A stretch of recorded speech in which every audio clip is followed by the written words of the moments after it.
Assalamualaikum warahmatullahi wabarakatuh. Kami dari kelompok 4 akan mempresentasikan makalah kami ICT in Education yang berjudul e-learning dan online e-learning. Pembahasan kita tentang pengertian e-learning. 1. Definisi e-learning. Istilah e-learning terdiri dari dua kata, yaitu e dan learning. E merupakan singkatan dari kata elektronik dan berarti benda yang dibuat dengan menggunakan prinsip elektronika, sedangkan learning yang berarti pembelajaran atau belajar. Dengan demikian, e-learning dapat diartikan sebagai proses belajar atau pembelajaran dengan memakai alat elektronik seperti komputer. Hal senada dinyatakan oleh Kemarga mengenai pengertian e-learning, yaitu materi ajar yang dipakai pada saat kegiatan pembelajaran diperoleh dengan mengaksesnya melalui proses elektronik komputer. Jenis-jenis e-learning. Menurut Horton e-learning dapat dibedakan menjadi 5, yaitu yang pertama learner-led e-learning, yang kedua instructor-led e-learning, yang ketiga facilitated e-learning, yang keempat embedded e-learning, yang kelima telementoring and e-coaching. Fungsi dan manfaat e-learning. Menurut Yaniawati, e-learning memiliki fungsi dalam pembelajaran seperti suplemen tambahan, komplemen pelengkap, dan substansi atau pengganti. Kelebihan dan kekurangan dari e-learning. Pertama, kelebihan e-learning, yaitu peserta didik lebih cepat memahami materi ajar karena learning memakai multimedia seperti gambar, teks, animasi, suara, dan video. Lebih aktif dalam hal biaya, yang berarti peserta didik perlu datang ke gedung belajar karena dapat dilakukan di mana saja dan kapan saja, dan lebih murah untuk diperbanyak. Lebih efisien karena tidak membutuhkan formalitas kelas. Materi ajar bisa langsung dipelajari. Materi ajar bisa dikuasai sesuai dengan kondisi peserta didik, seperti semangat dan daya serap peserta didik bisa dimonitator dan bisa diuji dengan e-text. Kekurangan e-learning menurut Effendi 2008, yaitu interaksi secara tatap muka yang terjadi antara peserta didik dengan pengajar atau antara peserta didik dengan peserta didik lainnya menjadi minim. Selanjutnya, pembelajaran yang dilakukan lebih cenderung ke pelatihan bukan ke pendidikan. Selanjutnya, aspek bisnis atau komersial menjadi lebih berkembang dibandingkan dengan aspek sosial dan akademik. Pengajar dituntut lebih menguasai teknik pembelajaran dengan menggunakan ICT. Selanjutnya, belum meratanya fasilitas internet yang tersedia di tempat yang bermasalah dengan listrik, telepon, dan komputer. Assalamualaikum warahmatullahi wabarakatuh. Saya Rahmalinda dari Fakultas Sains Bengkalis, jurusan Tarbiyah dan Keguruan, Prodi Pendidikan Agama Islam. Baiklah teman-teman, di sini saya akan membahas tentang online learning. Baiklah, kita simak videonya. B. Pengertian online learning. 1. Definisi online learning. Merupakan sebuah inovasi pendidikan yang melibatkan unsur teknologi informasi dalam pembelajaran. Pembelajaran ini menggunakan jaringan internet dengan aksesibilitas, konektivitas, fleksibilitas, dan kemampuan untuk memunculkan berbagai jenis interaksi pembelajaran. Pembelajaran daring atau online adalah pembelajaran yang mampu mempertemukan mahasiswa dan dosen untuk melaksanakan interaksi pembelajaran dengan bantuan internet. 2. Fungsi dan manfaat online learning.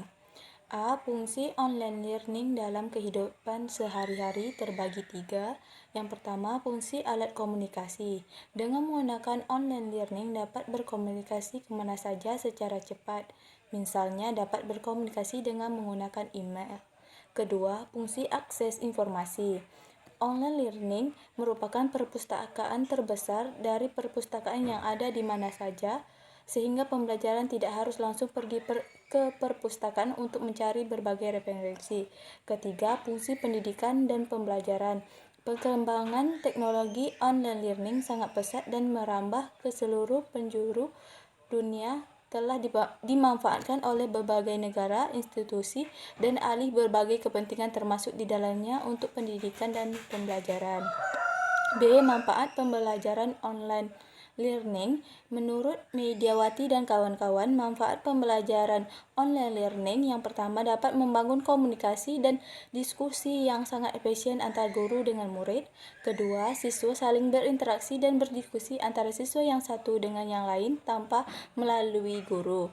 Ketiga, dapat memudahkan interaksi antara siswa, guru dengan orang tua. 4. Sarana yang tepat untuk ujian maupun kuis.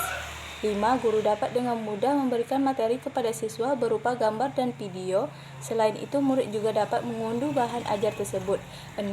Dapat memudahkan guru membuat soal di mana saja dan kapan saja tanpa batas waktu. 3. Jenis-jenis online learning.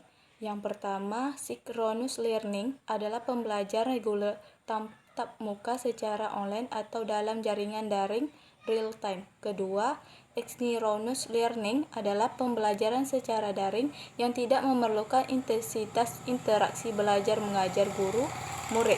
Guru meletakkan materi, tugas, serta evaluasi di suatu tempat yang telah ditentukan dan membiarkan anak didik berusaha mencari secara mandiri dan tidak real time.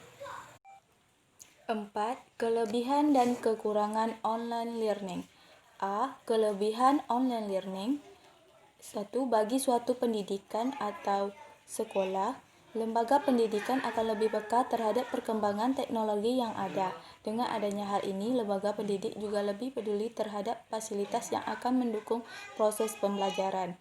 2. Bagi guru atau tenaga pendidik, guru memiliki peran penting dalam proses pembelajaran secara daring. Sebagus apapun aplikasi ataupun media yang digunakan, jika guru tidak mahir dalam mengelola atau menggunakan aplikasi yang digunakan, maka akan terasa sia-sia saja. 3. Bagi siswa atau peserta didik. 1. Siswa lebih mahir dalam ilmu teknologi. 2. Siswa bisa mengulang-ulang materi pembelajaran yang dirasa belum dipahami. 3. Waktu yang digunakan lebih singkat dan padat daripada biasanya. 4. Tidak terpaku hanya pada satu tempat. 5. Menghemat biaya transportasi bagi yang rumahnya jauh. 6. Tanya jawab bersifat fleksibel. 7. Melatih kemandirian dan tanggung jawab siswa.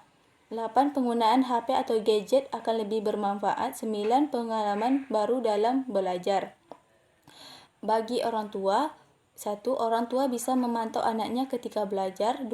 Orang tua mengetahui perkembangan anak. Orang tua tidak perlu antar anak ke sekolah. 4. Menurunkan biaya perkelanjutan. 5. Hemat uang jajan untuk anak. 7. Hemat ongkos pulang pergi sekolah. 8. Mengurai kekhawatiran berlebihan saat anak menggunakan HP atau gadget karena banyak dipergunakan untuk belajar. Bagi sektor pemangku kepentingan, terutama bagi perusahaan yang bergelut di bidangnya. 1. Penyediaan jasa internet ISP. Perusahaan ini akan memiliki keuntungan lebih banyak dari sebelumnya karena akan semakin banyak orang yang memasang wifi atau internet di rumahnya secara mandiri atau melalui kartu perdana kuota. 2. Perusahaan elektronik seperti HP, laptop mengalami penjualan yang cukup banyak. 3. Perusahaan pembuat aplikasi yang selama ini banyak digunakan sebagai media pembelajaran daring yaitu Google Classroom, Google Form, Google Meet, dan lain-lainnya. B. Kekurangan online learning. Bagi kesehatan, yakni pembelajaran daring dengan menggunakan media gadget atau laptop yang cukup lama akan memberikan dampak buruk seperti 1. Rasa sakit yang berlebihan pada leher dan bahu. Tulang belakang juga akan terpengaruh karena tulang punggung terus menopang tubuh ketika kamu duduk terlalu lama. 2. Sindrom CPS. Sindrom ini disebut juga sebagai CPS atau Computer Vision Syndrome. Hal ini terjadi akibat fokus dan gerak mata yang tertuju hanya pada satu arah. 3. Serangan jantung. Efek buruk pertama dari duduk terlalu lama adalah dapat meningkatkan risiko serangan jantung dan penyakit kelainan jantung lainnya. Mati rasa.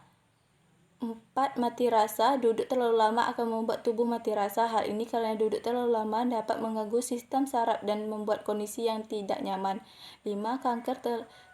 Telah terbukti bahwa duduk terlalu lama akan meningkatkan risiko kanker payudara, kanker rahim, dan usus. Baiklah, sekian. Terima kasih. Wabillahi taufiq wa hidayah. Wassalamualaikum warahmatullahi wabarakatuh.